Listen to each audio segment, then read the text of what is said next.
అందరికీ నమస్కారం. ఈనాటి మన విశ్లేషణకు స్వాగతం. ధ్యానం లేదా మెడిటేషన్ అనగానే అది చాలా కష్టమైనదని, మనకు సాధ్యం కాదని చాలామంది భావిస్తూ ఉంటారు. కానీ దాన్ని ఒక simple and actionable physical preparation ద్వారా ఎంత సులభంగా చేయవచ్చో మనం ఈరోజు తెలుసుకోబోతున్నాం.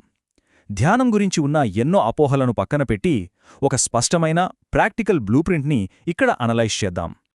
ఈరోజు మనం కవర్ చేయబోయే ముఖ్యమైన పాయింట్స్ ఇవే. 1. ధ్యానంలో ఎదురయ్యే ఏకాగ్రత సమస్య. 2. బాడీలో ఎనర్జీ కోసం ఉదయం పూట యోగా.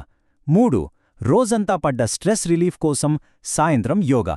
ఇక చివరగా కొన్ని ముఖ్యమైన టిప్స్.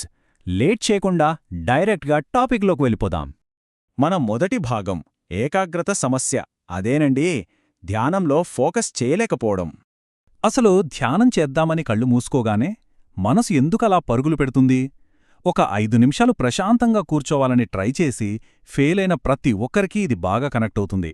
ఎంత ప్రయత్నించినా మనసు నిలకడగా ఉండకపోవడం అనేది కేవలం ఒక ప్రాబ్లం మాత్రమే కాదు, మన బాడీ సెట్ కానప్పుడు మైండ్ ఇచ్చే ఒక న్యాచురల్ రెస్పాన్స్ ఇది. ఇక్కడే అసలైన సీక్రెట్ దాగి ఉంది. ధ్యానానికి ముందు సరైన యోగా చేస్తే మనసు ఆటోమేటిక్గా శాంతంగా మారుతుంది. అదన్నమాట విషయం. మనసు వాటంతట అదే రెస్ట్ తీసుకోవాలంటే ముందుగా ఈ భౌతిక శరీరాన్ని సరిగ్గా సిద్ధం చెయ్యాలి. బాడీ ప్రిపేర్ అవ్వకుండా మైండ్ డైరెక్ట్గా సైలెంట్ అవ్వదు. ఇప్పుడు రెండవ భాగం చూద్దాం. ఉదయం యోగా ఎనర్జీ కోసం. ఇక్కడ మనం గమనించాల్సిన ఆసక్తికరమైన విషయం ఏంటంటే, ఈ 5 స్టెప్స్ ఎంత లాజికల్గా డిజైన్ చేయబడ్డాయో చూడండి. మొదట 6 నుండి 12 రౌండ్స్ సూర్య నమస్కారాలు.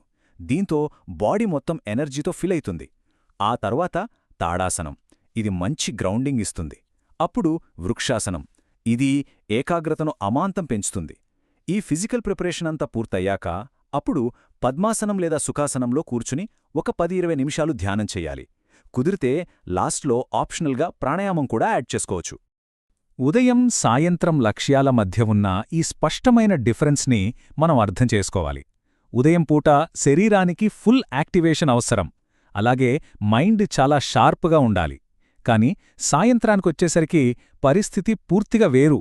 రోజంతా పేరుకుపోయిన స్ట్రెస్ని రిలీజ్ చేసి డీప్ రిలాక్సేషన్ పొందాలి. మనస్సును బయట ప్రపంచం నుండి లోపలికి మళ్లించాలి. మూడవ భాగం సాయంత్రం యోగా, స్ట్రెస్ రిలీఫ్ కోసం. ఇక్కడ కాస్త పేస్ తగ్గించి చాలా సూతింగ్ అండ్ గ్రౌండెడ్ అప్రోచ్ని తీసుకుందాం. ఈ ఈవినింగ్ రొటీన్ ఎంత ప్రశాంతంగా ఉంటుందంటే, ముందుగా బాలాసనం.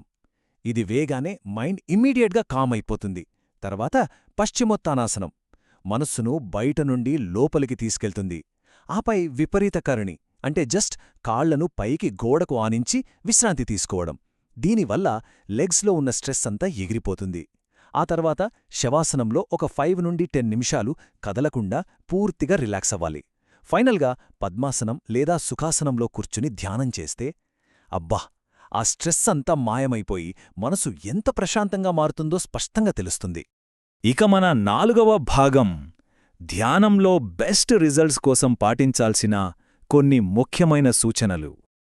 ఇక్కడ అత్యంత కీలకమైన పాయింట్ ఏంటంటే, ఈ సింపుల్ అలవాట్లను మనం డైలీ లైఫ్లో క్రమం తప్పకుండా అమలు చేయాలి.